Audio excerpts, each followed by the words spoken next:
Jai Hind दोस्तों, welcome to our YouTube channel Raw of Success. Today we are going to study remaining question answer related to Vedic civilization. In previous video we have already discussed 50 most important question related to this topic. Let's start today's first question. The first question is यज्ञ संबंधी विधि विधानों का पता चलता है।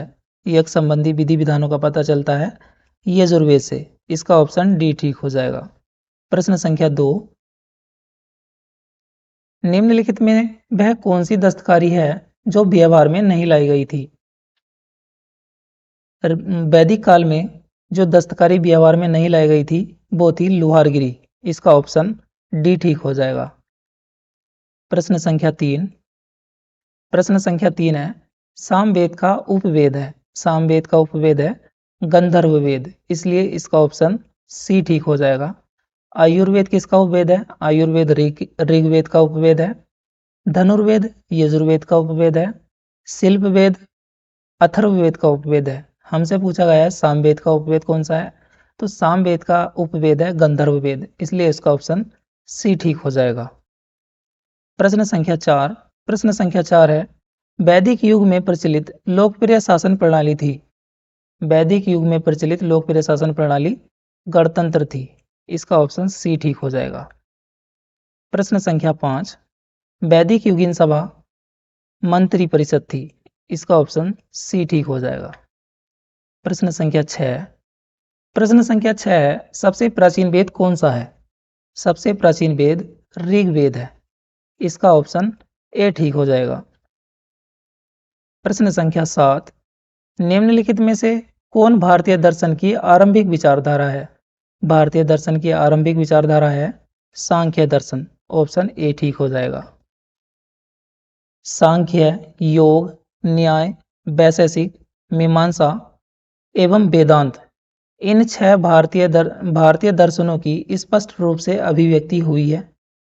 इन सभी 6 भारतीय दर्शनों की स्पष्ट रूप से अभिव्यक्ति वैदिक युग से हुई है। इसका ऑप्शन ए ठीक हो जाएगा। प्रश्न संख्या 9, समान वर्ण या जाति का विवाह कहलाता था। समान वर्ण या जाति का विवाह कहलाता था ब्रह्म विवाह। इसका ऑप्शन ए ठीक हो जाएगा। प्रश्न संख्या 10 है हमारा ऋग्वेद के किन 6 मंडलों को वंश मंडल या गोत्र मंडल कहा जाता है? वंश मंडल या गोत्र मंडल, दूसरे मंडल से 7वें मंडल तक को वंश मंडल या गोत्र मंडल कहा जाता है। इसका ऑप्शन ए ठीक हो जाएगा। प्रश्न संख्या 11, प्रश्न संख्या 11 है ऋग्वेद में कुल कितने मंडल हैं? ऋग्वेद में कुल 10 मंडल है। इसका ऑप्शन डी ठीक हो जाएगा। प्रश्न संख्या 12, आर्य भारत में संभवतः आए हैं। आर्य भारत में संभवतः आए थे। कहां से आए थे? मध्य एशिया से। इसका ऑप्शन बी ठीक हो जाएगा। प्रश्न संख्या 13, ब्राह्मण ग्रंथों में सबसे प्राचीन कौन है? ब्राह्मण ग्रंथों में सबसे प्राचीन है शतपथ ब्राह्मण। इसका ऑप्शन डी ठीक हो जाएगा। प्रश्न संख्या 14, वह कौन सा वेद अंशतः गद्य रूप में भी रचित है? यजुर्वेद अंशतः गद्य रूप में भी रचित है। इसका ऑप्शन सी ठीक हो जाएगा। प्रश्न संख्या 15, प्रश्न संख्या 15 वैदिक युग में यव कहा जाता था। यव कहा जाता था जौ को। इसका ऑप्शन सी ठीक हो जाएगा। प्रश्न संख्या 16 है वैदिक युग में व्रीहि शब्द किसके लिए प्रयुक्त हुआ है? वैदिक युग में व्रीहि शब्द चावल के लिए प्रयुक्त हुआ है। इसका ऑप्शन बी ठीक हो जाएगा। अनुलोम विवाह का अर्थ है, अनुलोम विवाह किसको कहते हैं? जब उच्च वर्ण का पुरुष निम्न वर्ण की नारी के साथ विवाह करता था तो उसको कहते थे अनुलोम विवाह। इसका ऑप्शन ए ठीक हो जाएगा। प्रश्न संख्या 18, प्रतिलोम विवाह का अर्थ है, प्रतिलोम विवाह का अर्थ है जब उच्च वर्ण की नारी निम्न वर्ण के पुरुष के साथ विवाह कर लेती थी तो उसको कहते थे प्रतिलोम विवाह। प्रश्न संख्या 19, अथर्व का अर्थ है, अथर्व का अर्थ है पवित्र जादू या टोना। पवित्र जादू टोने का अर्थ क्या होता है? अथर्व। इसलिए अथर्ववेद में क्या है? अथर्ववेद में क्या है? जादू टोना है। अथर्व का मतलब ही जादू टोना होता है। तो इसका ऑप्शन डी ठीक हो जाएगा। प्रश्न संख्या 20, प्राचीनतम व्याकरण अष्टधाई, अष्टधाई के रचनाकार हैं पाणिनि, ऑप्शन बी ठीक हो जाएगा। प्रश्न संख्या 21, निम्न में से कौन सी स्मृति प्राचीनतम है? मनुस्मृति सबसे प्राचीनतम है, इसका ऑप्शन ए ठीक हो जाएगा। प्रश्न संख्या 22, आदि काव्य की संज्ञा किसे दी जाती है? आदि काव्य की संज्ञा रामायण को दी जाती है, ऑप्शन सी ठीक हो जाएगा। प्राचीनतम पुराण है, प्राचीनतम पुराण है मत्स्य पुराण, ऑप्शन ए ठीक हो जाएगा इसका। प्रश्न संख्या 24, प्रश्न संख्या 24 है, ऋग्वेद में सबसे पवित्र नदी किसे माना गया है? ऋग्वेद में सरस्वती को सबसे पवित्र नदी माना गया है, इसका ऑप्शन बी ठीक हो जाएगा। प्रश्न संख्या 25, प्रश्न संख्या 25 है हमारा, उत्तर वैदिक काल में किस देवता को सर्वोच्च स्थान प्राप्त है? उत्तर वैदिक काल में प्रजापति को सर्वोच्च स्थान प्राप्त है, इसका ऑप्शन बी ठीक हो जाएगा। 3 ऋण में शामिल नहीं है, वैदिक सभ्यता में 3 ऋण थे, एक तो देव ऋण, पितृ ऋण और ऋषि ऋण। मात्र ऋण का कहीं जिक्र नहीं हुआ, इसलिए इसका ऑप्शन डी ठीक हो जाएगा, क्योंकि हमसे प्रश्न में पूछा गया है 3 ऋण में शामिल नहीं है, तो इसका ऑप्शन डी ठीक हो जाएगा, मात्र ऋण। प्रश्न संख्या 27, ऋग्वैदिक काल से संबंधित मृदभांड संस्कृति है? ऋग्वैदिक काल से है गेरुवर्णी मृदभांड, गेरुवर्णी मृदभांड संस्कृति, इसका ऑप्शन ए ठीक हो जाएगा। ओसीपी का मतलब होता है ओकरे कलर्ड पोट्री। बढ़ते हैं अपने प्रश्न संख्या 28 की ओर। प्रश्न संख्या 28 है, प्राचीनतम विवाह संस्कार का वर्णन करने वाला विवाह सूक्त किस में पाया गया है? विवाह सूक्त है ऋग्वेद में, इसका ऑप्शन ए ठीक हो जाएगा। ऋग्वेद में अघन्य, अघन्य मतलब वध योग्य नहीं, शब्द का प्रयोग किसके लिए किया गया था? अघन्य शब्द का प्रयोग गाय के लिए किया गया था, इसका ऑप्शन बी ठीक हो जाएगा।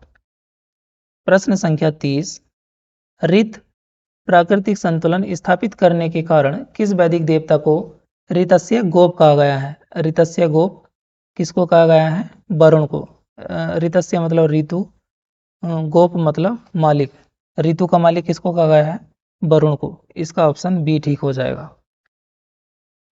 प्रश्न संख्या 31 है हमारा, निम्नलिखित में कौन मूलतः जल या समुद्र का देवता था? जल या समुद्र का देवता वरुण को माना गया है, इसका ऑप्शन सी ठीक हो जाएगा।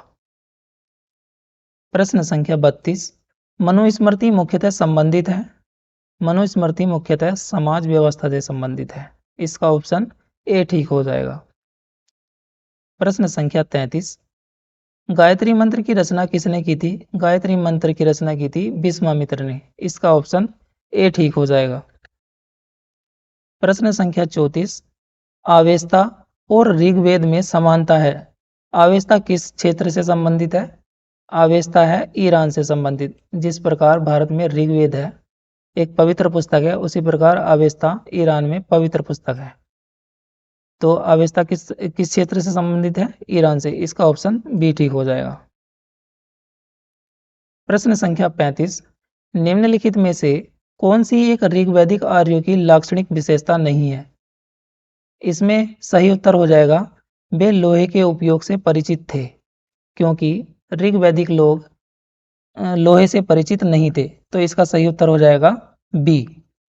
वे अश्वों, रथों, कांस्यों के उपयोग से परिचित थे, वे गाय से परिचित थे, वे तांबे और आधुनिक हलफाल के उपयोग से परिचित थे, तो इसका ऑप्शन हो जाएगा बी, जो उनकी विशेषता नहीं थी, इसका ऑप्शन हो जाएगा बी।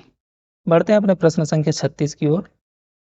प्रश्न संख्या 36 है, ऋग्वेद में निम्नांकित किन नदियों का उल्लेख अफगानिस्तान के साथ आर्यों के संबंध का सूचक है? अफगानिस्तान में कौन सी नदी बहती है? कुबा, अब जो अब कहाँ है? काबुल में, तो इसका हो जाएगा ऑप्शन बी। प्रश्न संख्या 37, प्रश्न संख्या 37 है, आर्यों के आर्कटिक होम सिद्धांत का पक्ष किसने लिया था? ये हो जाएगा लिया था, किसने लिया था?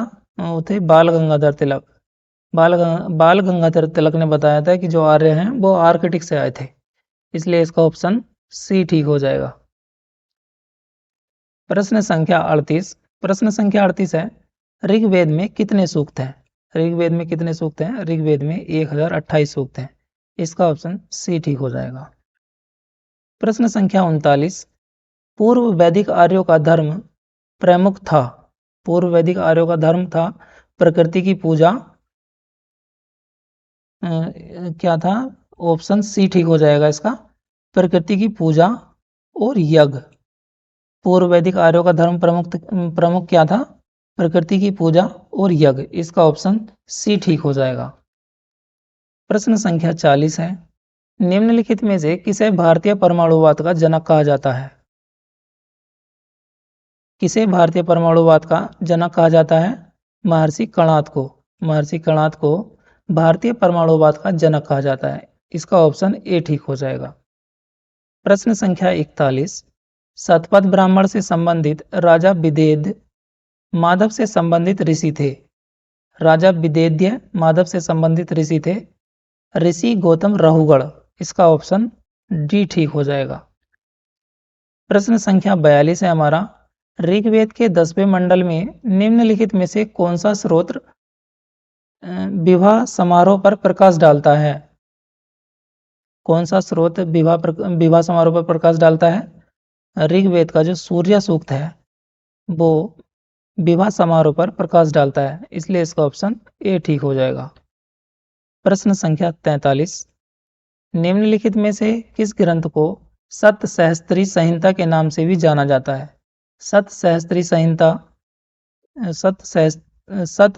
संहिता के नाम से जाना जाता है महाभारत को। महाभारत को किस नाम से जाना जाता है? सत सहस्त्री संहिता, इसलिए इसका ऑप्शन बी ठीक हो जाएगा। वैदिक सभ्यता से संबंधित अन्य महत्वपूर्ण बिंदु हैं, इनको भी आप भलीभांति अध्ययन कर लें। पहला है, ऋग्वेद मुख्यतः संबंधित है। ऋग्वेद संबंधित है स्रोतों, प्रार्थनाओं और ईश्वर की महिमा से। ये सभी जो बिंदु हैं ये परीक्षा में पूछे गए हैं, इसलिए आप इनको अच्छी तरह से पढ़ें। सामवेद मुख्यतः संबंधित है। सामवेद मुख्यतः संबंधित है संगीतमय स्रोतों से। यजुर्वेद मुख्यतः संबंधित है। यजुर्वेद संबंधित है स्रोत, कर्मकांड एवं बलिदान विधि से। अथर्ववेद मुख्यतः संबंधित है तंत्र मंत्र, वशीकरण एवं औषधियों से। नेक्स्ट इंपॉर्टेंट पॉइंट्स हमारा, राजा के सिंहासनारोहण से संबंधित यज्ञ कहलाता था राजसूय यज्ञ। राजा के सिंहासनारोहण से संबंधित यज्ञ कहलाता था राजसूय यज्ञ। राजनीतिक शक्ति बढ़ाने हेतु किए जाने वाला यज्ञ कहलाता था अश्वमेध यज्ञ। सूर्य प्रदर्शन व प्रजा के मनोरंजनार्थ किए जाने वाला यज्ञ कहलाता था वाजपेय यज्ञ। ये आज भी किया जाता है 26 जनवरी और स्वतंत्रता दिवस पे ये यज्ञ आज भी होता है। ऊपर आसमान में हमारा सूर्य प्रदर्शन किया जाता है।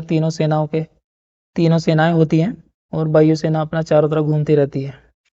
तो यही पहले क्या कहलाता था? वाजपेय यज्ञ। नेक्स्ट पॉइंट है हमारा, देवताओं को प्रसन्न करने हेतु अग्नि को पशु बलि दिया जाने वाला एवं सोमरस का पान किए जाने वाला यज्ञ अग्निष्टोम यज्ञ कहलाता था।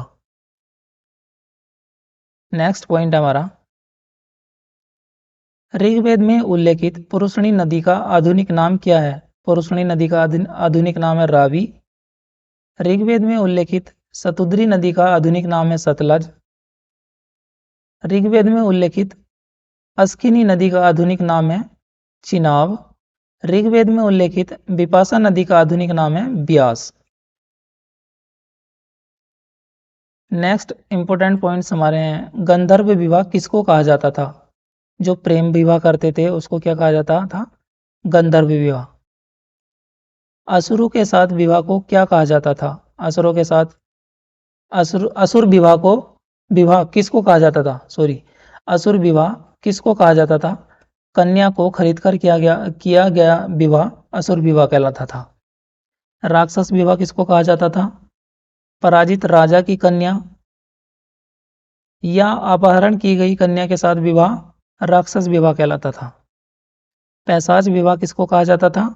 सोई हुई अवस्था में कन्या को गुमराह करके उसके साथ किया गया विवाह पैशाच विवाह कहलाता था। यह आपको कमेंट बॉक्स में इन प्रश्नों के उत्तर बताने हैं। प्रथम प्रश्न है, प्रथम विधि निर्माता कौन है? प्रथम विधि निर्माता कौन है? और ऋग्वेद में संपत्ति का प्रमुख रूप क्या है? इन दोनों प्रश्नों के उत्तर आपको कमेंट बॉक्स में बताने हैं। ये ऋग्वैदिक सभ्यता से संबंधित बहुत ही महत्वपूर्ण प्रश्न थे। आप इनको अच्छे से पढ़िएगा, क्योंकि जितने भी क्वेश्चन मैंने कराए हैं ये किसी न किसी परीक्षा में अवश्य आए हुए हैं। तो आज के लिए इतना ही, मिलते हैं अपनी नेक्स्ट वीडियो में। Thank you so much.